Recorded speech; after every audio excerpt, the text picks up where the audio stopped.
ಏ ಸೂಪರ್ ಅಂತ ಅಂದರೆ ಫುಲ್ ಖುಷಿಯಲ್ಲಿ ಬಂದು ಹಗ್ ಮಾಡ್ಕೊಂಡ್ಬಿಡ್ತಾಳೆ. ಇದೇ ಅವಳದು ರೂಟೀನ್ ಆಗಿಬಿಟ್ಟಿದೆ. ಇದೆ ಅಂದರೆ ಒಂಥರ ಕೆಮ್ಮಣ್ಣು ಬರುತ್ತಲ್ವ, ಸೇಮ್ ಅದೇ ಕಲರ್ ಇದೆ. ಸೊ ಅದಕ್ಕೆ ಇಟ್ಟಿದ್ದಾರೆ. ಅದೆಲ್ಲ ಕ್ಲೀನ್ ಆದಮೇಲೆ ನಾನು ಹೊಸದೆಲ್ಲ ಇಳಿಸ್ಕೊಂಡು ಆಮೇಲಿಂದ ಹಾಕಬೇಕು ಮಾಡಿದ್ದೆ. ತುಂಬ ವರ್ಷ ಆಯಿತು ಮಾಡಿ. ಸೊ ಅದೆಲ್ಲ ಲೂಸ್ ಆಗಿತ್ತು, ಅದನ್ನು ಸರಿ ಮಾಡಿಬಿಟ್ಟು ಯೂಸ್ ಮಾಡೋಣ ಇವಾಗ ಅಂತ ಹೇಳಿ. ನನಗೆ ಆ ವೈಬ್ ಬರಬೇಕು ಅಂದಾಗ ಗೊತ್ತಿರೋ ಜೊತೆ ಹೋದಾಗ ಅವ್ರ ಜೊತೆ ಇದ್ದಾಗ ಅದು ಬಂದುಬಿಡುತ್ತೆ. ಸೊ ಈ ಥರ ಎಲ್ಲ ಕಮೆಂಟ್ ಮಾಡೋದಲ್ಲ, ಅದು ನಿಮ್ಮ ಒಂದು ಕ್ಯಾರೆಕ್ಟರ್, ನಿಮ್ಮ ಒಂದು ಬಿಹೇವಿಯರ್ನ ತೋರಿಸುತ್ತೆ. ಅದೆಲ್ಲ ಯಾವ್ದಾದ್ರು ದೊಡ್ಡದಾದ್ರೂ ತೊಗೊಂಡಿದ್ದಾರೆ. ಅದ್ರ ಜೊತೆಗೆ ಮೈಸೂರಲ್ಲಿ ಕೂಡ ಸ್ವಂತ ಇದೆ. ನಿಮ್ಮ ಯೋಗ್ಯತೆಗೆ ಅದು ಕೂಡ ಇಲ್ಲ. ಫಸ್ಟು ನೀವು ಅದನ್ನು ನೋಡ್ಕೊಳ್ಳಿ. ಅದನ್ನು ಏನು ಹೇಳ್ತಾರಲ್ಲ, ಅವ್ರ ತಟ್ಟೆಲಿ ಎಣ್ಣ ಬಿದ್ದಿದ್ರು ಬೇರೆ ತಟ್ಟೆಲಿರೋ ನೊಣ ಹುಡ್ಕೋದಕ್ಕೆ ಹೋಗ್ತಾರೆ ಅಂತ ಜನ ಅದು ಇಷ್ಟು ರೂಢಾಗಿ ಅಂತ ಅಂದ್ಕೊಳ್ತಾ ಇದ್ದೆ. ಬಟ್ ನನಗೆ ಮಾತಾಡ್ತಾ ಸಖತ್ ಸಿಟ್ಟು ಬಂದುಬಿಡ್ತು. ಸೊ ನಿಜನೋ ಸುಳ್ಳೋ ದೇವರೇ ನೋಡ್ಕೊಳ್ಳಿ ಅಷ್ಟೇ, ಇನ್ನೇನಿಲ್ಲ. ಹಾಯ್ ನಮಸ್ಕಾರ ಎಲ್ರಿಗೂ, welcome back to my channel Saumya Loka. ಎಲ್ಲರೂ ಹೇಗಿದ್ದೀರಾ? ಎಲ್ಲರೂ ಚೆನ್ನಾಗಿದ್ದೀರಾ ಅಂತ ಭಾವಿಸ್ತೀನಿ. ಸೊ ಇವತ್ತು ಬೆಳಿಗ್ಗೆಯಿಂದ ನಾನು ವ್ಲಾಗ್ನ ಸ್ಟಾರ್ಟ್ ಮಾಡ್ಕೊಂಡಿದ್ದೀನಿ. ಈ ಒಂದು ಬಾಕ್ಸಲ್ಲಿ ನಾನು ಹೆಲ್ಮೆಟ್ ಇಟ್ಟು ಮತ್ತು ಛತ್ರಿಗಳನ್ನ ಇಟ್ಟಿದ್ದೆ ಅಲ್ವಾ ಲಾಸ್ಟ್ ವ್ಲಾಗಲ್ಲಿ. ಹಾಗೆ ಕೆಲವೊಂದಷ್ಟು ಮ್ಯಾಟ್ಗಳಿತ್ತು, ಅದನ್ನು ಕೂಡ ಇಲ್ಲೇ ಇಟ್ಬಿಡೋಣ ಅಂತ ಹೇಳಿ. ಆ್ಯಕ್ಚುಲಿ ಸಪ್ರೇಟಾಗಿ ಚಪ್ಪಲಿ ಸ್ಟ್ಯಾಂಡ್ ಕೂಡ ಇದೆ. ಅಂದರೆ ಸಣ್ಣದಿದೆ, ಪುಟಾಣಿದಿದೆ. ಅದರಲ್ಲಿ ನಿಜವಾಗ್ಲೂ ಒಂದು ಶೂ ಕೂಡ ಇಡೋದಕ್ಕಾಗಲ್ಲ, ಅಷ್ಟು ಚಿಕ್ಕದಿದೆ. ಅಂದರೆ ಕ್ರಾಸ್ ಮಾಡಿ ಇಟ್ಟರೆ ಒಂದು 5 ಶೂಗಳನ್ನ ಇಟ್ಕೊಳ್ಬೋದು ಅಷ್ಟೇ. ಹಾಗಾಗಿ ನಾನಲ್ಲಿ ಶೂ ಇಡ್ತಾ ಇಲ್ಲ. ಅದ್ರ ಬದಲಿಗೆ ನಾನು ಬೇರೆ ಏನಾದರೂ ರಂಗೋಲಿ ಹಾಗೆ ಅರಿಶಿನ ಕುಂಕುಮ ಹೊಸ್ಲಿಗೆ ಇಡ್ತೀವಲ್ವ, ಅದನ್ನೆಲ್ಲ ಅಲ್ಲಿ ಇಟ್ಕೊಳ್ಳೋಣ ಅಂತ ಹೇಳಿಬಿಟ್ಟು ಆ ಒಂದು ಜಾಗನ ನಾನು ಖಾಲಿ ಬಿಟ್ಟಿದ್ದೀನಿ. ಹಾಗೆ ಮಾಲ್ಟ್ ಮಾಡಿದ್ರು, ಅದನ್ನು ಕುಡ್ಕೊ ಅಂತ ಪಾಪನೂ ಕೂಡ ಹೊರಗಡೆನೆ ಕೂರಿಸ್ಕೊಂಡಿದ್ದೀವಿ. ಸೊ ಅವಳು ಆ ಗಾಡಿನ ಹೋಗಿ ಎಳಿತಾ ಇದ್ದಾಳೆ. ನಾನು ಲಾಸ್ಟ್ ವ್ಲಾಗಲ್ಲಿ ಹೇಳಿದ್ದಲ್ವ ಎಷ್ಟು ತೀಟೆ ಆಗಿಬಿಟ್ಟಿದ್ದಾಳೆ ಅಂತ ಹೇಳಿ. ಒಂದು ನಿಮಿಷ ಕೂಡ ಸುಮ್ಮನೆ ಕೂತ್ಕೊಳ್ಳಲ್ಲ. ಹಾಗೆ ಇವಾಗ ನಿಂತ್ಕೊಳ್ಳೋಕ್ಕೆ ಸ್ಟಾರ್ಟ್ ಮಾಡ್ತಾ ಇದ್ದಾಳೆ, ಸಪೋರ್ಟ್ ಇಲ್ಲದೇನೆ. ಸೊ ನಿಂತ್ಕೊಂಡು ನೋಡ್ತಾ ಇರ್ತಾಳೆ. ನಾವೇನಾದರೂ ಏ ಸೂಪರ್ ಅಂತ ಅಂದರೆ ಫುಲ್ ಖುಷಿಯಲ್ಲಿ ಬಂದು ಹಗ್ ಮಾಡ್ಕೊಂಡ್ಬಿಡ್ತಾಳೆ. ಇದೇ ಅವಳದು ರೂಟೀನ್ ಆಗಿಬಿಟ್ಟಿದೆ. ಹಾಗೆ ಈ ಒಂದು ಕಬೋರ್ಡ್ನ ನಾವಾಗಲೇ ಹೇಳ್ದೆ ಅಲ್ವಾ ಚಪ್ಪಲಿ ಸ್ಟ್ಯಾಂಡ್ ಅಂತ, ಸೊ ಅದೇನೇ ಅದು. ಅದನ್ನ ಕ್ಲೀನ್ ಮಾಡಿಕೊಂಡೆ. ಹಾಗೆಯೇ ಆಮೇಲೆ ಕರ್ಟನ್ಸ್ನ ಹಾಕೋಣ ಅಂತ ಹೇಳಿಬಿಟ್ಟು ಕರ್ಟನ್ಸ್ ಹಾಕ್ತಾಯಿದ್ದೀನಿ. ಕರ್ಟನ್ಸು ಯಾವ್ದ್ಯಾವ್ದು ಮನೇಲಿತ್ತು ಅದನ್ನೇ ಹಾಕ್ತಾಯಿದ್ದೀನಿ. ಇದು ಕೂಡ ಹೊಸ ಕರ್ಟನ್ನೇ, ಬಟ್ ಇದು ಒಂದೇ ಇರೋದು ಅಂತ ಅನಿಸುತ್ತೆ ಪೇರಾಗಿ. ಇನ್ನು ಮಿಕ್ಕಿದ್ದು ಯಾವುದು ಪೇರ್ ಇಲ್ಲ ಅಂತ ಅಂದ್ಕೊಳ್ತೀನಿ. ಬಟ್ ಇವಾಗ ಸದ್ಯಕ್ಕೆ ಇದನ್ನೇ ಹಾಕೋಣ ಅಂತ ಹೇಳಿ. ಸೊ ಇದನ್ನು ಹಾಕಿ ಇದು ಕೊಳೆ ಆದಮೇಲೆ ಬೇಕಿದ್ರೆ ಇನ್ನೊಂದು ಯಾವುದಾದ್ರೂ ಆನ್ಲೈನಿಂದ ಆರ್ಡರ್ ಮಾಡ್ಕೊಳ್ಳೋಣ, ಇಲ್ಲಾಂದರೆ ಶಾಪ್ಗೆ ಹೋಗಿ ತೊಗೊಂಬರೋಣ ಅಂತ ಅಂದ್ಕೊಳ್ತಾ ಇದ್ದೀನಿ. ಸೊ ಕಲರ್ ಕಾಂಬಿನೇಷನ್ನ ನೋಡಿಬಿಟ್ಟು ಕಾಂಟ್ರಾಸ್ಟ್ ಕಲರಲ್ಲಿ ಹಾಕೋಣ ಅಂತ. ಸೊ ಇದು ಕೂಡ ಹೊಸದು ಆ್ಯಂಡ್ ಚೆನ್ನಾಗಿ ಕೂಡ ಇದೆ. ಆ್ಯಂಡ್ ಈ ಒಂದು ಕರ್ಟನ್ ಕೂಡ ಮ್ಯಾಚ್ ಆಗುತ್ತೆ ನಮ್ಮ ಒಂದು ವಾಲಿಗೆ. ಸೊ ಈ ಕಡೆ ಫುಲ್ ವೈಟ್ ಇದೆ, ಎದುರುಗಡೆ ಆಪೋಸಿಟ್ ವಾಲ್ ಏನಿದೆ ಅದು ಬಂದು ಒಂದು ಸ್ವಲ್ಪ ಲೈಟ್ ಬ್ರೌನ್ ಕಲರ್ ಇದೆ. ಅಂದರೆ ಒಂಥರ ಕೆಮ್ಮಣ್ಣು ಬರುತ್ತಲ್ವಾ, ಸೇಮ್ ಅದೇ ಕಲರ್ ಇದೆ. ಸೊ ಅದಕ್ಕೆ ಈ ಒಂದು ಕರ್ಟನ್ ಕರೆಕ್ಟಾಗಿ ಮ್ಯಾಚ್ ಆಗ್ತಾಯಿತ್ತು ಅಂತ ಅನ್ನಿಸ್ತು. ಸೊ ಹಾಗಾಗಿ ಇದೇ ಕರ್ಟನನ್ನು ನಾನು 2 ರೂಮ್ ಡೋರಿಗೂ ಕೂಡ ಹಾಕಿದೆ. ಹಾಗೆ ಸೈಡಲ್ಲಿ ವಿಂಡೋ ಇದೆ ಅಲ್ವಾ, ಆ ವಿಂಡೋಗೆ ಬಂದು ವೈಟ್ ಕಲರ್ ಮತ್ತು ಪರ್ಪಲ್ ಕಲರಲ್ಲಿದೆ ಈ ಒಂದು ಕರ್ಟನ್ನ ಹಾಕ್ತಾಯಿದ್ದೀನಿ. ಸೊ ಆಗಲೇ ಹೇಳಿದೆ ಅಲ್ವಾ, ಯಾವುದೋ ಹೊಸದನ್ನ ತೊಗೊಂಡಿಲ್ಲ, ಇದೆಲ್ಲ ಕೂಡ ಹೊಸದೇ ಹಾಕಿರಲಿಲ್ಲ, ಹಾಗೆ ಇಟ್ಟಿದ್ರು ಅಂತ ಹೇಳಿಬಿಟ್ಟು ಈ ಒಂದು ಕರ್ಟನನ್ನು ಹಾಕ್ತಾಯಿದ್ದೀನಿ. ಇದು ಕೂಡ ಕರೆಕ್ಟಾಗಿ ಮ್ಯಾಚ್ ಆಗ್ತಾಯಿದೆ. ಪರ್ಪಲ್ ಕಲರಲ್ಲಿ ಲೀಫ್ ಡಿಸೈನ್ ಇದೆ ಇದ್ರ ಮೇಲೆ, ಇದು ಕೂಡ ಕರೆಕ್ಟಾಗಿ ಮ್ಯಾಚ್ ಆಗ್ತಾಯಿತ್ತು. ಸೊ ಇದನ್ನು ಹಾಕ್ತಾಯಿದ್ದೀನಿ. ಈ ಮನೇಲಂತೂ ಫುಲ್ಲು ಗಾಳಿ ಬೆಳಕು ತುಂಬ ಚೆನ್ನಾಗಿ ಬರುತ್ತೆ. ಕರ್ಟನ್ ಹಾಕಿದ್ರೂ ಕೂಡ ಎಷ್ಟು ಬೆಳಕು ಬೀಳ್ತಾ ಇರುತ್ತೆ ಒಳಗಡೆ ಅಂತಂದರೆ ಯಪ್ಪ, ನಿದ್ದೆ ಮಾಡೋದಕ್ಕೂ ಕೂಡ ಆಗಲ್ಲ, ಅಷ್ಟು ಬೆಳಕು ಬರ್ತಾ ಇರುತ್ತೆ. ಹಾಗೆ ಈ ಸೈಡಲ್ಲಿ ಕೂಡ ಒಂದು ವಿಂಡೋ ಇದೆ, ಡೋರ್ ಪಕ್ಕದಲ್ಲಿ ಸಣ್ಣದು ಪುಟಾಣಿ ವಿಂಡೋ, ಉದ್ದ ಇದೆ ಬಟ್ ಸಣ್ಣ ವಿಂಡೋ ಇದೆ. ಹಾಗಾಗಿ ಇಲ್ಲಿಗೆ ಕೂಡ ಒಂದು ಕರ್ಟನ್ ಹಾಕ್ತಾಯಿದ್ದೀನಿ. ಗ್ರೀನ್ ಕಲರ್ ಕರ್ಟನ್ ಇತ್ತು, ಅದನ್ನು ಹಾಕ್ತಾಯಿದ್ದೀನಿ. ಅಂದರೆ ಇಲ್ಲಿ ಸ್ವಲ್ಪ ಡೆಕೋರೇಟಿವ್ ಐಟಮ್ಸ್ನೆಲ್ಲ ಇಟ್ಟಿದ್ದೀನಲ್ವ, ಅದು ಕರೆಕ್ಟಾಗಿ ಮ್ಯಾಚ್ ಆಗ್ತಾಯಿತ್ತು ಅಂತ ಹೇಳಿಬಿಟ್ಟು ಇಲ್ಲಿಗೆ ಗ್ರೀನ್ ಕಲರ್ ಕರ್ಟನನ್ನು ಹಾಕ್ತಾಯಿದ್ದೀನಿ. ಹಾಗೆ ಈ ಒಂದು ಸೆಂಟರ್ ವಾಲಲ್ಲಿ ಕೂಡ ಫುಲ್ ದೊಡ್ಡ ಕರ್ಟನ್ ಹಾಕೋದಕ್ಕೆ ಸ್ಪೇಸ್ ಇದೆ. ಇಲ್ಲಿಗೆ ನಾನು ಆ್ಯಕ್ಚುಲಿ 2 ಕರ್ಟನ್ನ ಹಾಕಿದೆ, ಹೇಗೆ ಕಾಣಿಸ್ತಿದೆ ನೋಡೋಣ ಅಂತ ಹೇಳಿ. ಆಮೇಲಿಂದ ರೆಡ್ಡೇ ಇರಲಿ ಅಂತ ಹೇಳಿಬಿಟ್ಟು ಒಂದು ಕರ್ಟನನ್ನು ತೆಗೆದುಬಿಟ್ಟು ಬರೀ ರೆಡ್ನ ಮಾತ್ರ ಹಾಕಿದ್ದೀನಿ. ಆ್ಯಕ್ಚುಲಿ ಆಗಲೇ ಹೇಳಿದೆ ಅಲ್ವಾ ಕರ್ಟನ್ಸ್ ಇಲ್ಲ ಅಂತ ಹೇಳಿ, ತರಿಸ್ಬಿಟ್ಟು ಫುಲ್ ಅದಕ್ಕೆ ಕವರ್ ಆಗೋ ಥರ ಹಾಕ್ಬಿಡ್ತೀನಿ. ಹಾಗೆ ಪ್ಲ್ಯಾಂಟ್ ಕೂಡ ತೊಗೊಬಂದಿದ್ದೆ ಅಲ್ವಾ ಈ ಮನೆಗೆ ಬಂದಿದ್ದು ಫಸ್ಟ್ ದಿನದಲ್ಲಿ, ಅಂದರೆ ಹಾಲು ಉಗ್ಸಿದ್ದಿನ, ಅದನ್ನು ಕೂಡ ಅದೇ ಒಂದು ರಿಂಗಿಗೆ ಫಿಕ್ಸ್ ಮಾಡಿದ್ದೀನಿ. ಚೆನ್ನಾಗಿ ಕಾಣಿಸ್ತಿದೆ ಅಲ್ಲಿಗೆ. ಇನ್ನೂ ಒಂದು ಪ್ಲ್ಯಾಂಟ್ ತೊಗೊಂಡ್ಬಿಟ್ಟು ಇನ್ನೂ ಒಂದು ಸೈಡಿಗೆ ಹಾಕೋಣ ಅಂತ ಅಂದ್ಕೊಳ್ತಾ ಇದ್ದೀನಿ, ನೋಡಬೇಕು. ಹಾಗೆ ಒಂದು ಸ್ಟ್ಯಾಂಡನ್ನು ಕೂಡ ಒರೆಸ್ಕೊಳ್ತಾ ಇದ್ದೀನಿ. ಇದನ್ನು ಒರೆಸಿ ಆ್ಯಕ್ಚುಲಿ 2 ಡೇಸ್ ಕೂಡ ಆಗಿಲ್ಲ, ಫುಲ್ ಆಗಲೇ ಧೂಳು ತುಂಬ್ಕೊಂಡ್ಬಿಟ್ಟಿದೆ. ಒಂದು ಬಾಕ್ಸಲ್ಲಿ ಪಾಪುದು ಟಾಯ್ಸ್ ಎಲ್ಲ ಹಾಕಿ ಅಲ್ಲಿ ಇಟ್ಬಿಟ್ಟಿದ್ದೀನಿ. ಹಾಗೆ ಉಂಡಿ ಎಲ್ಲನೂ ಕೂಡ ಅಲ್ಲೇ ಇಟ್ಟಿದ್ದೀನಿ. ಸೊ ಡೈಲಿ ಹಾಕೋದಕ್ಕೆ ಈಸಿ ಆಗುತ್ತೆ ಅಂತ. ಹಾಗೆ ಮಿಕ್ಕಿದ ಕರ್ಟನ್ಸ್ ಇತ್ತಲ್ವ ಅದೆಲ್ಲನೂ ಕೂಡ ಫೋಲ್ಡ್ ಮಾಡಿ ಇಡ್ತಾ ಇದ್ದೀನಿ. ಹಿಂದೆಗಡೆ ಇನ್ನೊಂದು ವಿಂಡೋ ಕಾಣಿಸ್ತಿದೆ ಅಲ್ವಾ, ಆ ಕಡೆ ಡೋರ್ ಪಕ್ಕದಲ್ಲಿ, ಅಲ್ಲಿಗೂ ಕೂಡ ಕರ್ಟನ್ ಹಾಕಬೇಕು, ಆಮೇಲೆ ಹಾಕೋಣ ಅಂತ ಹೇಳಿಬಿಟ್ಟು ಸುಮ್ಮನೆ ಹಾಕ್ಬಿಟ್ಟೆ. ಯಾಕಂದರೆ ರೂಮ್ಗೆ ಒಂದು ರೂಮಲ್ಲಿ ಹಾಕಿದ್ದೀನಿ, ಇನ್ನೊಂದು ರೂಮಲ್ಲಿ ಹಾಕಿಲ್ಲ. ಯಾಕಂದರೆ ಅದು ರಿಂಗ್ ಬರುತ್ತಲ್ವ, ಅದು ಬಂದು ಹೊರಗಡೆ ಇಟ್ಬಿಟ್ಟಿದ್ದಾರೆ. ಅದನ್ನು ತೆಗೆದುಬಿಟ್ಟು ಆಮೇಲೆ ಹಾಕಬೇಕು. ಆಮೇಲೆ ಈ ಒಂದು ಕಾಟ್ ಇತ್ತು, ಕಾಟ್ಗೂ ಕೂಡ ಇವಾಗ ಬೆಡ್ಶೀಟ್ನ ಕವರ್ ಮಾಡ್ತಾಯಿದ್ದೀನಿ. ಬೆಡ್ಶೀಟೆಲ್ಲ ಏನೂ ಹಾಕೇ ಇರಲಿಲ್ಲ. ಸೊ ಇವತ್ತು ಹಾಕಿ ಮುಗಿಸ್ಬಿಡೋಣ ಎಲ್ಲನೂ ಒಂದು ಕಡೆ ಅಂತ ಹೇಳಿಬಿಟ್ಟು ಇದನ್ನು ಹಾಕ್ತಾಯಿದ್ದೆ. ಇದು ಕೂಡ ಹಳೆ ಬೆಡ್ಶೀಟೇ, ಹೊಸದೆಲ್ಲ ಎತ್ತಿಟ್ಟಿದ್ದಾರೆ. ಅದೇ ಹೇಳಿದ್ನಲ್ವ, ಇವಾಗ ನನ್ನ ರೂಮ್ ಒಂದು ಸ್ವಲ್ಪ ಕ್ಲೀನ್ ಆಗಿಬಿಟ್ಟಿದೆ. ಅವ್ರ ರೂಮ್ ಇನ್ನೂ ಕ್ಲೀನ್ ಮಾಡ್ಕೊಂಡಿಲ್ಲ, ಫುಲ್ ಎಲ್ಲ ಹಂಗಂಗೆ ಬಾಕ್ಸ್ ಸಮೇತ ಹಾಗೆ ಇಟ್ಟಿದ್ದಾರೆ. ಅದೆಲ್ಲ ಕ್ಲೀನ್ ಆದಮೇಲೆ ನಾನು ಹೊಸದೆಲ್ಲ ಇಳಿಸ್ಕೊಂಡು ಆಮೇಲಿಂದ ಹಾಕಬೇಕು. ನಂದು ಹೊಸ ಬಟ್ಟೆಗಳೆಲ್ಲ ಇಲ್ಲೇ ಇಟ್ಬಿಟ್ಟಿದ್ದೆ ಕೆಳಗಡೆನೆ, ಹೊರಗಡೆ ಕವರಲ್ಲಿ. ಸೊ ಅದೆಲ್ಲ ಇವಾಗ ಫೋಲ್ಡ್ ಮಾಡಿಬಿಟ್ಟು ಬೀರಲ್ಲಿ ಹಾಕ್ಬಿಡೋಣ ಅಂತ ಹೇಳಿ ಎಲ್ಲ ಫೋಲ್ಡ್ ಮಾಡಿ ಇಡ್ತಾಯಿದ್ದೆ. ಹೊಸ ಬಟ್ಟೆಗಳಿದೆಲ್ಲ ಕೂಡ ಅದೇ ಬಟ್ಟೆ ಖಾಲಿ ಮಾಡ್ದಂಗೆ ಬರ್ತಾನೇ ಇರುತ್ತೆ. ಇದು ಅಮ್ಮ ಕೊಡಿಸಿದ್ದು ಅಲ್ಲಿದ್ದಾಗಲೇ. ಇದು ಕೂಡ ಅಷ್ಟೇ ವೈಟ್ ಆ್ಯಂಡ್ ಬ್ಲ್ಯಾಕ್ ಚೆನ್ನಾಗಿದೆ. ಸೈಡಲ್ಲಿ ಕಟ್ ಕೂಡ ಇದೆ. ಇದನ್ನು ಆ್ಯಕ್ಚುಲಿ ನಮ್ಮ ಆ್ಯನಿವರ್ಸರಿಗೆ ನಾವು ಔಟ್ಸೈಡ್ ಹೋದಾಗ ಹಾಕ್ಕೊಳ್ಳೋಣ ಅಂತ ಅಂದ್ಕೊಂಡಿದ್ವಿ, ಬಟ್ ಎಲ್ಲೂ ಹೋಗೋದಕ್ಕೆ ಆಗಲಿಲ್ಲ. ಆಲ್ಮೋಸ್ಟ್ 2 ವರ್ಷ ಆಗ್ತಾ ಇದೆ ನಾವು ಹೊರಗಡೆ ಹೋಗಿನೇ. ಪ್ರೆಗ್ನೆಂಟ್ ಇದ್ದಾಗಂತೂ ಎಲ್ಲೂ ಹೋಗೋದಕ್ಕಾಗಲಿಲ್ಲ. ಅದೇ ಗೋವಾಗೆ ಹೋಗಿ ಬಂದೆ 4 ಮಂತ್ಸ್ ಪ್ರೆಗ್ನೆಂಟ್ ಇದ್ದಾಗ. ಅದಾದಮೇಲಿಂದ ಎಲ್ಲಿಗೂ ಕೂಡ ಹೋಗೋದಕ್ಕೆ ಆಗ್ತಾಯಿಲ್ಲ.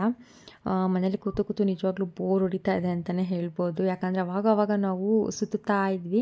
ಇವಾಗ ಪಾಪು ಇರೋದ್ರಿಂದ ಅವಳು ತುಂಬ ತೀಟೆ ಮಾಡ್ತಾ ಇರ್ತಾಳೆ. ಅಲ್ಲಿ ಹೋಗಿದ್ರೆ ನಮ್ಮಿಬ್ಬರ ಕೈಲ ಮ್ಯಾನೇಜ್ ಮಾಡೋಕ್ಕಾಗತ್ತಾ ಏನು ಅಂತ ಹೇಳಿ ನಾವೇ ಹೋಗ್ತಾ ಇಲ್ಲ. ಅಂದರೆ ಕಿರಣ್ಗೆ ಎತ್ಕೊಂಡೇ ಇರಬೇಕಲ್ವಾ, ಸೊ ಬೇಡ ಎತ್ಕೊಂಡೇ ಇರಬೇಕು, ನಾವಿಬ್ರಿಗೂ ಟೈಮ್ ಸ್ಪೆಂಡ್ ಮಾಡ್ದಂಗೆ ಆಗಲ್ಲ ಅಂತ ಹೇಳಿಬಿಟ್ಟು ಅವನು ಕೂಡ ಸುಮ್ಮನೆ ಆಗ್ತಾ ಇದ್ದಾನೆ. ಇದೊಂದು ಕ್ರಾಫ್ಟ್ ಇತ್ತು ನಾನು ಮಾಡಿದ್ದು. ಇದು ಕೆಳಗಡೆ ಇದ್ದಿದ್ದೆಲ್ಲ ಒಂದು ಸ್ವಲ್ಪ ಲೂಸ್ ಥರ ಆಗಿಬಿಟ್ಟಿತ್ತು. ಹಾಗಾಗಿ ಉಲ್ಲಂದೆಲ್ಲನೂ ಕೂಡ ಕಟ್ ಮಾಡಿಬಿಟ್ಟು ಮತ್ತೆ ನೀಟಾಗಿ ಈ ಥರ ಜಾಯಿಂಟ್ ಮಾಡಿ ಅದೇ ಒಂದು ರಿಂಗಿಗೆ ಈ ಥರ ಫಿಕ್ಸ್ ಮಾಡ್ತಾಯಿದ್ದೀನಿ. ಈ ಒಂದು ಕ್ರಾಫ್ಟ್ ಕೂಡ ನಾನೇ ಮಾಡಿರೋದು, ಡ್ರೀಮ್ ಕ್ಯಾಚರು. ಉಲ್ಲನ್ ಮಾಡಿರಲ್ಲ, ಉಲ್ಲನ್ ಥ್ರೆಡ್ ಬರುತ್ತಲ್ವ, ಅದರಿಂದ ಮಾಡಿದ್ದೆ. ತುಂಬ ವರ್ಷ ಆಯಿತು ಮಾಡಿ. ಸೊ ಅದೆಲ್ಲ ಲೂಸ್ ಆಗಿತ್ತು, ಅದನ್ನು ಸರಿ ಮಾಡಿಬಿಟ್ಟು ಯೂಸ್ ಮಾಡೋಣ ಇವಾಗ ಅಂತ ಹೇಳಿ ಮಾಡ್ತಾಯಿದ್ದೆ. ಹಳೆ ಮನೇಲಿದ್ದಾಗ ಇದನ್ನು ಎತ್ತಿಟ್ಬಿಟ್ಟಿದ್ದೆ, ಎಲ್ಲೂ ಜಾಗ ಇರಲಿಲ್ಲ ಅಂತ ಹೇಳಿ. ಅಂದರೆ ಹಾಕಿದ್ದೆ, ಬಟ್ ಆಮೇಲಿಂದ ಅಮ್ಮನ ಮನೆಗೆ ಹೋಗ್ತಾ ಇದ್ದೆ ಅಲ್ವಾ, ಸೊ ಅಲ್ಲಿ ಇಲ್ಲಿ ಬಿದ್ದೇನಾದರೂ ಹಾಳಾಗಿಬಿಡುತ್ತೆ ತಾಳು ಅಂತ ಹೇಳಿ ಎಲ್ಲ ಡೆಕೋರೇಟಿವ್ ಐಟಮ್ಸ್ನೂ ಕೂಡ ನೀಟಾಗಿ ಪ್ಯಾಕ್ ಮಾಡಿ ಎತ್ತಿಟ್ಬಿಟ್ಟಿದ್ದೆ. ಇಲ್ಲಿಗೆ ತೊಗೊಂಬಂದಲ್ವ, ಇವಾಗ ಹಾಕೋಣ ಅಂತ ಹೇಳಿ ಸಡನ್ನಾಗಿ ನೋಡಿದೆ, ನೆನಪಾಯಿತು. ಹಾಗಾಗಿ ರೆಡಿ ಮಾಡ್ತಾಯಿದ್ದೀನಿ. ಪಾಪುಗೆ ಕೂಡ ಅನ್ನಸ್ ಮತ್ತು ಬೇಳೆ ಕ್ಯಾರೆಟು 3 ಕೂಡ ಬೇಯಿಸ್ಬಿಟ್ಟು ತಿನ್ನಿಸ್ತಾ ಇದ್ದೀನಿ 2-3 ಡೇಸಿಂದ. ಈ ಒಂದು ವಾಲ್ ಹ್ಯಾಂಗಿಂಗ್ನ ಇಲ್ಲಿಗೆ ಹಾಕ್ತೆ ವಿಂಡೋಗೆ. ಸೊ ಫಸ್ಟು ಆ ಸೈಡಿಗೆ ಹಾಕಿದೆ, ಆಮೇಲೆ ಚೆನ್ನಾಗಿ ಕಾಣಿಸ್ತಿಲ್ಲ ಅಂತ ಮತ್ತೆ ಈ ಕಡೆ ಹಾಕಿ ಎದುರುಗಡೆ ಗೋಡೆಗೂ ಕೂಡ ಹಾಕಿ ನೋಡಿದೆ. ಸರಿ ಫೈನಲಾಗಿ ಇಲ್ಲೇ ಇರಲಿ ಅಂತ ಹೇಳಿಬಿಟ್ಟು ಸುಮ್ಮನೆ ಆಗಿಬಿಟ್ಟೆ. ಅದಾದಮೇಲೆ ಈವ್ನಿಂಗ್ ಟೆಂಪಲ್ಗೆ ಕೂಡ ಹೋಗಿದ್ವಿ, ಅಮಾವಾಸ್ಯೆ ಇತ್ತಲ್ವ ಅವತ್ತು. ಸೊ ಬೆಳಿಗ್ಗೆನೇ ಹೇಳಿದರು ಟೆಂಪಲಿಗೆ ಹೋಗೋಣ ಅತ್ತೆ ಅಂತ ಹೇಳಿ.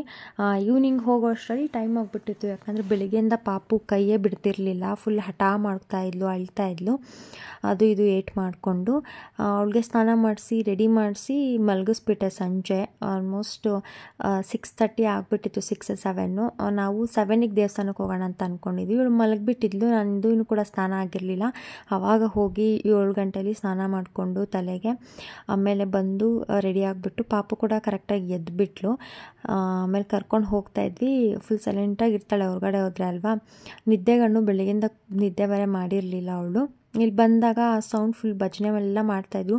ಆ ಸೌಂಡ್ ಎಲ್ಲನೂ ಕೂಡ ಕೇಳಿಸ್ಕೊಂಡು ಎಲ್ಲರ ಮುಖನೂ ನೋಡ್ಕೊಂಡು ಕೂತಿದ್ಲು ಸೈಲೆಂಟಾಗಿ. ಅಳಲ್ಲ ಹೊರಗಡೆ ಹೋದರೆ, ಅದೊಂದು ಒಳ್ಳೆಯ ವಿಷಯ ನಮ್ಮ ಮಗಳದು. ಬಟ್ ಅದೇ ಹಸುವಿಗಿಸುವ ಆದಾಗ ಮಾತ್ರ ಅಥವಾ ನಿದ್ದೆ ಬಂದಾಗ ಮಾತ್ರ ಅಳ್ತಾಳೆ, ಅದು ಬಿಟ್ಟರೆ ಆರಾಮಾಗೇ ಇರ್ತಾಳೆ ಆಟ ಆಡಿಕೊಂಡು. ಬಟ್ ಇವಾಗ ಸ್ವಲ್ಪ ಕಿರ್ಚಾಗಿ ಸ್ಟಾರ್ಟ್ ಮಾಡಿಬಿಟ್ಟಿದ್ದಾಳೆ, ಸುಮ್ಮನೆ ಕಿರ್ಚ್ತಾ ಇರ್ತಾಳೆ. ಅದೊಂದು ಸ್ವಲ್ಪ ಬೇರೆಯವ್ರಿಗೆ ಇರಿಟೇಟ್ ಆದಂಗೆ ಆಗಬಹುದೇನೋ ಗೊತ್ತಿಲ್ಲ. ಬಟ್ ಸೈಲೆಂಟಾಗಿರ್ತಾಳೆ ಹೊರಗಡೆ ಹೋದಾಗ, ಮನೇಲಿದ್ದಾಗ ಮಾತ್ರ ಕಿರ್ಚ್ತಾ ಇರ್ತಾಳೆ. ಸೊ ನಾನು ಅವಳು ಕೈ ಇಟ್ಕೊಂಡು ಈ ಥರ ಕ್ಲ್ಯಾಪ್ಸ್ ಮಾಡಿಸ್ತಾ ಇದ್ದೆ. ಒಂದು 2 ನಿಮಿಷ ಆದಮೇಲೆ ಆ್ಯಕ್ಚುಲಿ ಅವಳು ನಿಜವಾಗ್ಲೂ ಕ್ಲ್ಯಾಪ್ ಮಾಡೋದಕ್ಕೆ ಸ್ಟಾರ್ಟ್ ಮಾಡಿದ್ಲು. ಹಾಗೆ ಅಲ್ಲಿ ಭಜನೆ ಎಲ್ಲ ಮಾಡ್ತಾಯಿದ್ರು. ನಾರ್ಮಲಾಗಿ ಇವಾಗ ಓಂ ಶಕ್ತಿ ದೇವಸ್ಥಾನಕ್ಕೆ ಹೋದಾಗ ಓಂ ಶಕ್ತಿ ಪರಾಶಕ್ತಿ ಈ ಥರ ಎಲ್ಲ ಹೇಳ್ತಿರ್ತಾರಲ್ವ. ಸೊ ನಾನಂತೂ ಫುಲ್ ಸೈಲೆಂಟಾಗಿ ಕೂತ್ಕೊಂಡಿದ್ದೆ. ಯಾಕಂದರೆ ಅದೇನೋ ನನಗೆ ಆ ವೈಬ್ ಬರಬೇಕು. ಇವಾಗ ಗೊತ್ತಿರೋ ಜೊತೆ ಹೋದಾಗ, ಅವ್ರ ಜೊತೆ ಇದ್ದಾಗ ಅದು ಬಂದುಬಿಡುತ್ತೆ ಆಟೋಮೆಟಿಕ್ಕಾಗಿ. ಯಾರಾದರೂ ಹೊಸ ಜಾಗಕ್ಕೆ ಹೋದಾಗ ಆ ಥರ ಎಲ್ಲ ನನಗೆ ಹೇಳೋದಕ್ಕೆ ಬರೋಲ್ಲ, ಏನೋ ಒಂಥರ ಶೈ ಆಗುತ್ತೆ ನನಗೆ. ಹಾಗಾಗಿ ನಾನು ಸುಮ್ಮನೆ ಆಗಿಬಿಟ್ಟೆ, ಸುಮ್ಮನೆ ಕೂತ್ಕೊಂಡಿದ್ದೆ. ಎಲ್ಲರೂ ನೋಡಿಕೊಂಡು ನನ್ನ ಮಗಳು ಹೆಂಗೆ ನೋಡ್ತಾ ಇದ್ದೆ, ಎಲ್ಲರೂ ಮಿನಿ ಅಂತ ಹಾಗೆ ನಾನು ನೋಡ್ಕೊಂಡು ಕೂತಿದ್ದೆ ಸುಮ್ಮನೆ. ಒಂದು ಅಷ್ಟೊತ್ತು ಮಾಡಿದ್ರು ಭಜನೆ. ಬುಕ್ ಇಟ್ಕೊಂಡು ಇಬ್ಬರು ಆಂಟಿ ಇದ್ದರು, ಬುಕ್ ಇಟ್ಕೊಂಡು ಬುಕ್ಕಲ್ಲಿ ಓದ್ಕೊಂಡು ಭಜನೆ ಮಾಡ್ತಾಯಿದ್ರು. ಅವರು ತಮಿಳಲ್ಲೇನೋ ಮಾಡ್ತಾಯಿದ್ರು. ಮೊದಲೇ ನನಗೆ ತಮಿಳ್ ಬರೋಲ್ಲ, ಹೇಳೋಣ ಅಂತ ಅಂದ್ರೂ ಕೂಡ. ಸೊ ಹಾಗಾಗಿ ಸುಮ್ಮನೆ ಕೂತ್ಕೊಂಡಿದ್ದೆ. ಇವಳು ಎಲ್ಲರೂ ನೋಡಿ ಹೆಂಗೆ ಇಣಕಿ ನೋಡ್ತಾ ಇದ್ದಾಳೆ, ಏನು ಮಾಡ್ತಿದ್ದಾರೆ ಇವರೆಲ್ಲ ಅಂತ ಹೇಳಿ. கண்ணே மணியே ஓம் சக்தி ஓம் கருவாய் மலையே ஓம் சக்தி ஓம் ஓம் பொருளானாய் ஓம் சக்தி ஓம் ஓம் சக்தியானாய் ஓம் சக்தி ஓம் உள் பொருளானாய் ஓம் சக்தி ஓம் உயிர் பொருளானாய் ஓம் சக்தி ஓம் அணுவின் தொடர்பே ஓம் சக்தி ஓம் அணிமலரானாய் ஓம் சக்தி ஓம் மருவூர் தாயே சரணம் மருவூர் தாயே சரணம்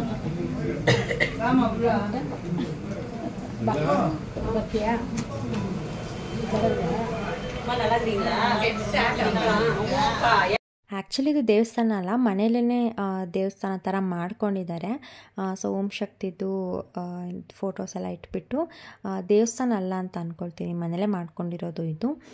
ಓಂ ಶಕ್ತಿ ಹೋಗ್ತಾರಲ್ವ ಅವರೆಲ್ಲ ಸೇರ್ಕೊಂಡು ಮಾಡಿದ್ದಾರೆ ಅಂತ ಅನಿಸುತ್ತೆ. ಚೆನ್ನಾಗಿತ್ತು, ತುಂಬ ಜನ ಸೇರಿದ್ರು. ಕೆಲವೊಂದು ಅಷ್ಟೊತ್ತು ಭಜನೆ ಎಲ್ಲ ಮಾಡಿಕೊಂಡು ಆಮೇಲೆ ಪ್ರಸಾದ ಕೂಡ ಕೊಟ್ಟರು. ಹೊಟ್ಟೆ ತುಂಬ ಪ್ರಸಾದ ಕೊಟ್ಟರು ಗೊತ್ತಾ. ಸೊ ಅದನ್ನು ತಿನ್ಕೊಂಡು ಮನೆಗೆ ಬಂದಮೇಲೆ ನಾವು ಊಟನೇ ಮಾಡಲಿಲ್ಲ, ಅದೇ ಸಾಕಾಗ್ಬಿಡ್ತು. ಸೊ ಇವಳು ಆಮೇಲೆ ಒಂದು ಸ್ವಲ್ಪ ಆ್ಯಕ್ಟಿವ್ ಆದಳು, ಅಂದರೆ ಫುಲ್ ನಿದ್ದೆಗಣ್ಣಲ್ಲಿದ್ಲು. ಬೆಳಗ್ಗೆಯಿಂದ ಮಲಗಿರಲಿಲ್ಲ, ಜೊತೆಗೆ ತಲೆಗೆ ಸ್ನಾನ ಬರೆ ಮಾಡಿಸಿದ್ನ ಅವತ್ತು. ಸೊ ಫುಲ್ಲು ನಿದ್ದೆಗಣ್ಣಲ್ಲಿದ್ಲು. ಹಾಗಾಗಿ ಒಂದು ಸ್ವಲ್ಪ ಹೊತ್ತುವರೆಗೂ ಹಾಗೆ ನೋಡ್ಕೊಂಡಿದ್ಲು. ಆಮೇಲೆ ಒಂದು ಸ್ವಲ್ಪ ಆ್ಯಕ್ಟಿವ್ ಆಗಿ ಆಟ ಆಡೋದಕ್ಕೆ ಸ್ಟಾರ್ಟ್ ಮಾಡಿದ್ಲು ಅವಳು ಕೂಡ. ಹಾಗೆ ನಿಮ್ಮ ಜೊತೆ ಇನ್ನೊಂದು ವಿಷಯ ಶೇರ್ ಮಾಡೋಣ ಅಂತ, ಏನಂದರೆ ಈ ಹೊಸ ಮನೆಗೆ ಬಂದ್ವಿ ಅಲ್ವಾ, ಹಾಲುಕ್ಸಿದ್ವಲ್ವ, ಅವತ್ತೇ ಈ ವಿಷಯ ಹೇಳೋಣ ಅಂತ ಅಂದ್ಕೊಳ್ತಾ ಇದ್ದೆ. ಅದೊಂಥರ ಒಳ್ಳೆ ದಿನ ಅವತ್ತು ಅಲ್ವಾ, ಹಾಲುಕ್ಸಿದ್ದೆಲ್ಲ. ಅವತ್ತು ಬೇಡ ಸುಮ್ಮನೆ ನೆಗೆಟಿವ್ ಥಾಟ್ಸ್ ಏನಕ್ಕೆ ಅಂತ ಹೇಳಿಬಿಟ್ಟು ನಾನು ಸುಮ್ಮನೆ ಆಗಿಬಿಟ್ಟಿದ್ದೆ. ಆವತ್ತಿಂದ ನಾನು ಹೇಳೋಣ ಪ್ರತಿಯೊಂದು ವಿಡಿಯೋದಲ್ಲಿ ಅಂತ ಅಂದ್ಕೊಳ್ತಾನೆ ಇದ್ದೆ, ಬಟ್ ಹೇಳೋದಕ್ಕೆ ಆಗಿರಲಿಲ್ಲ. ಹಾಗಾಗಿ ಇವಾಗ ಹೇಳೋಣ ಅಂತ ಅನ್ನಿಸ್ತಿದೆ. ಏನಂದರೆ ನಾವು ಎಷ್ಟು ಚಿಕ್ಕ ಮನೇಲಿ ಇರ್ತೀವಿ, ಯಾವ ಏರಿಯಾದಲ್ಲಿರ್ತೀವಿ ಅನ್ನೋದೆಲ್ಲ ಇಂಪಾರ್ಟೆಂಟು. ಸೊ ನಮ್ಮ ಮನಸ್ಸು ಎಷ್ಟು ಒಳ್ಳೆಯದು, ನಾವು ಹೇಗಿರ್ತೀವಿ ಎಲ್ಲರ ಹತ್ರನೂ ಅನ್ನೋದು ಇಂಪಾರ್ಟೆಂಟ್ ಆಗುತ್ತೆ. ನೋಡಿದ್ರೆ ಅವ್ರು ಎಷ್ಟು ಚಿಕ್ಕ ಮನೇಲಿದ್ದಾರೆ, ಅವ್ರು ಹೇಗಿದ್ದಾರೆ, ಯಾವ ಥರ ಇದೆ ಮನೆ, ಸೊ ಈ ಥರ ಎಲ್ಲ ಕಮೆಂಟ್ ಮಾಡೋದಲ್ಲ. ಅದು ನಿಮ್ಮ ಒಂದು ಕ್ಯಾರೆಕ್ಟರ್, ನಿಮ್ಮ ಒಂದು ಬಿಹೇವಿಯರ್ನ ತೋರಿಸುತ್ತೆ. ಅದರಲ್ಲೇ ಗೊತ್ತಾಗುತ್ತೆ ನೀವು ಎಷ್ಟು. ಆ ಥರ ವರ್ಡ್ನು ಕೂಡ ನನ್ನ ಚಾನಲಲ್ಲಿ ನನಗೆ ಯೂಸ್ ಮಾಡೋದಕ್ಕೆ ಇಷ್ಟ ಇಲ್ಲ. ಚೀಪ್ ಅಂತ ಅನಿಸುತ್ತೆ ಅಲ್ವಾ ಗೈಸ್, ಈ ವರ್ಡ್ ಯೂಸ್ ಮಾಡಬಾರ್ದು ಅಂತ ಅಂದ್ಕೊಂಡೆ, ಬಟ್ ನನಗೆ ಕಂಟ್ರೋಲ್ ಮಾಡೋದಕ್ಕೆ ಆಗ್ತಾ ಇಲ್ಲ. ನಮ್ಮಮ್ಮ ಮನೆ ಬಗ್ಗೆ ಯಾರೋ ಏನೋ ಹೇಳ್ತಾ ಇದ್ರಂತೆ ಗೈಸ್, ಹಾಗಾಗಿ ಹೇಳ್ತಾ ಇದ್ದೀನಿ ಅಷ್ಟೇ. ಸೊ ಅವರು ಒಬ್ಬರೇ ಸಿಂಗಲ್ ಆಗಿ ಅಷ್ಟು ಕಷ್ಟಪಟ್ಟು ಮನೇನ ತೊಗೊಂಡಿದ್ದಾರೆ, ಚಿಕ್ಕದಾದರೂ ದೊಡ್ಡದಾದರೂ ತೊಗೊಂಡಿದ್ದಾರೆ. ಅದ್ರ ಜೊತೆಗೆ ಮೈಸೂರಲ್ಲಿ ಕೂಡ ಸ್ವಂತ ಇದೆ. ನಿಮ್ಮ ಯೋಗ್ಯತೆಗೆ ಅದು ಕೂಡ ಇಲ್ಲ. ಫಸ್ಟು ನೀವು ಅದನ್ನು ನೋಡ್ಕೊಳ್ಳಿ, ಅದನ್ನು ಬಿಟ್ಬಿಟ್ಟು ಬೇರೆಯವ್ರ ಬಗ್ಗೆ ಇನ್ನೊಬ್ಬರ ಹತ್ರ ಹೋಗಿ ಕಮೆಂಟ್ ಮಾಡೋದಲ್ಲ. ಸೊ ಎದುರುಗಡೆ ಏನಾದರೂ ಹೇಳಿದಿದ್ರೆ ನಾನು ಗ್ರಾಚಾರನೇ ಬಿಡಿಸ್ಬಿಡ್ತಾ ಇದ್ದೆ ನಿಮಗೆ. ಯಾಕಂದರೆ ನಮ್ಮಮ್ಮನ ವಿಷಯಕ್ಕೆ ಬಂದರೆ ನಾನು ಯಾರಾದರೂ ಅಷ್ಟೇ ಸುಮ್ಮನೆ ಬಿಡೋಲ್ಲ. ಸೊ ನಿಮಗೆ ಮರ್ಯಾದೆ ಸಿಗೋದು ನನ್ನ ಕಡೆಯಿಂದ, ನಮ್ಮಮ್ಮಗೆ ನೀವು ಮರ್ಯಾದೆ ಕೊಟ್ಟಾಗ. ಸೊ ಇದು ನನ್ನ ಒಂದು ಗುಣ, ಆಯಿತಾ. ಸೊ ನಾನೇನಾದರೂ ರೂಡ್ ಆಗಿದ್ದರೆ ಸಾರಿ, ನನ್ನ ಸಬ್ಸ್ಕ್ರೈಬರ್ಸ್ಗೆ, ನನ್ನ ಒಂದು ಯೂಟ್ಯೂಬ್ ಫ್ಯಾಮಿಲಿಗೆ ನಾನು ಸಾರಿ ಕೇಳ್ತೀನಿ. ಬಿಕಾಸ್ ಇದನ್ನ ತುಂಬ ದಿನ ಹೇಳಬೇಕು ಅನ್ಕೋತಾ ಇದ್ದೆ. ಸೊ ಅಂದರೆ ಜನರಲ್ಲಾಗೆ ಇರ್ತಾರಲ್ವ ಈ ಥರ ಜನಗಳು ಮಾತಾಡೋ ಅಂಥವ್ರು, ಅವ್ರದ್ದೇ ಇರುತ್ತೆ. ಅವ್ರ ಏನು ಹೇಳ್ತಾರಲ್ಲ, ಅವ್ರ ತಟ್ಟೆಲಿ ಯಜ್ಞ ಬಿದ್ದಿದ್ರು ಬೇರೆಯವ್ರ ತಟ್ಟೆಲಿರೋ ನೊಣ ಹುಡ್ಕೋದಕ್ಕೆ ಹೋಗ್ತಾರೆ ಅಂಥ ಜನಗಳು, ಏನೂ ಮಾಡೋದಕ್ಕಾಗಲ್ಲ. ಸೊ ನಿಮ್ಮದು ನೀವು ನೋಡ್ಕೊಳ್ಳಿ, ಅದನ್ನು ಬಿಟ್ಬಿಟ್ಟು ನಮ್ಮ ಬಗ್ಗೆ ಇನ್ನೊಬ್ರ ಹತ್ರ ಹೋಗ್ಬಿಟ್ಟು ಕಮೆಂಟ್ ಮಾಡ್ಕೊಂಡು ಮಾತಾಡೋದಲ್ಲ. ನನ್ನ ಹತ್ರ ಏನಾದರೂ ಹೇಳಿದಿದ್ರೆ ನಾನು ಸರಿಯಾಗಿ ಅಲ್ಲೇ ಹೇಳಿರ್ತಿದ್ದೆ. ಅವರಿಗೆ ಅಂತ ಅವ್ರದ್ದು ಒಂದಷ್ಟು ಅಗಲ ಜಾಗ ಆದರೂ ಇದೆ, ನಿಮಗೆ ಅದು ಕೂಡ ಇಲ್ಲ. ಬೇರೆಯವರು ದುಡ್ದು ತಂದು ಹಾಕಿದ್ದನ್ನು ನೀವು ತಿನ್ಕೊಂಡಿದ್ದೀರಾ. ಸೊ ಫಸ್ಟು ನಿಮ್ಮದು ನೀವು ನೋಡ್ಕೊಳ್ಳಿ, ಆಮೇಲೆ ಬಂದುಬಿಟ್ಟು ನನ್ನ ಬಗ್ಗೆ, ನಮ್ಮ ಅಮ್ಮನ ಬಗ್ಗೆ ಕಮೆಂಟ್ ಮಾಡಿವ್ರಂತೆ, ಓಕೆನಾ. ಸೊ ಆಗಲೇ ಹೇಳಿದ್ನಲ್ವ, ಈ ಥರ ಜನಗಳು ಇರ್ತಾರೆ. ಸೊ ನಿಮ್ಮ ಮಧ್ಯದಲ್ಲೂ ಇರ್ತಾರೆ, ಆ ಥರ ಇದೆ, ನೀವು ತಲೆ ಕೆಡಿಸ್ಕೊಳ್ಳೋದಕ್ಕೆ ಹೋಗಬೇಡಿ. ಸೊ ನಾನು ಹೇಳೋದು ಬೇಡ, ಅದು ಇಷ್ಟು ರೂಢಾಗಿ ಅಂತ ಅಂದ್ಕೊಳ್ತಾ ಇದ್ದೆ, ಬಟ್ ನನಗೆ ಮಾತಾಡ್ತಾ ಸಖತ್ ಸಿಟ್ಟು ಬಂದುಬಿಡ್ತು. ಸೊ ಹಾಗಾಗಿ ಈ ಥರ ಮಾತಾಡ್ಬಿಟ್ಟೆ. ಐ ಆಮ್ ಸಾರಿ ಯಾರಿಗಾದ್ರೂ ಹರ್ಟ್ ಆಗಿದ್ದರೆ, ಏನು ಈ ಥರ ಮಾತಾಡ್ತಿದ್ದಾಳೆ ಅಂತ. ಬಟ್ ನಮ್ಮ ವಿಷಯಕ್ಕೆ ಬಂದರೆ ನಿಜವಾಗ್ಲೂ ಬೇಜಾರಾಗುತ್ತಲ್ವಾ. ಬೇರೆ ಏನೋ ಒಂದು ಮಾತಾಡಿದರೆ ಅದು ಏನೋ ಒಂದು ಪರವಾಗಿಲ್ಲ ಬಿಡಿ ಅಂತ ಹೇಳ್ಬೋದು. ಮನೆ ವಿಷಯ ಇಟ್ಕೊಂಡು ಅಥವಾ ಬೇರೆ ಏನೋ ಒಂದು ಇಟ್ಕೊಂಡು ಮಾತಾಡೋದ್ರಲ್ಲಿ ನನಗೊಂದು ಚೂರು ಇಷ್ಟ ಆಗಲ್ಲ. ಇಲ್ಲಿ ಯಾಕೆ ಹೇಳ್ತಿದ್ದೀರಾ ಸೌಮ್ಯ, ಹೋಗಿ ಡೈರೆಕ್ಟಾಗಿ ಅವ್ರಿಗೆ ಹೇಳಿ ಅಂತ ಅಂದರೆ, ಅವ್ರು ನನ್ನ ಹತ್ರ ಹೇಳಿಲ್ಲ ಗೈಸ್. ನನ್ನ ಹತ್ರ ಹೇಳಿದರೆ ನಾನು ಅಲ್ಲೇ ಸರಿಯಾಗಿ ಹೇಳಿರ್ತಿದ್ದೆ. ಸೊ ಬೇರೆ ಯಾರ ಹತ್ರನೋ ಹೋಗಿ ಹೇಳಿದ್ದಾರೆ, ಅದು ನಿಜನೋ ಸುಳ್ಳೋ ನನಗೆ ಗೊತ್ತಿಲ್ಲ, ಬಟ್ ಆ ಒಂದು ಮಾತು ನನ್ನ ಕಿವಿಗೆ ಬಂದಿರೋದಂತೂ ನಿಜ. ಸೊ ನಿಜನೋ ಸುಳ್ಳೋ ದೇವರೇ ನೋಡ್ಕೊಳ್ಳಿ ಅಷ್ಟೇ, ಇನ್ನೇನಿಲ್ಲ.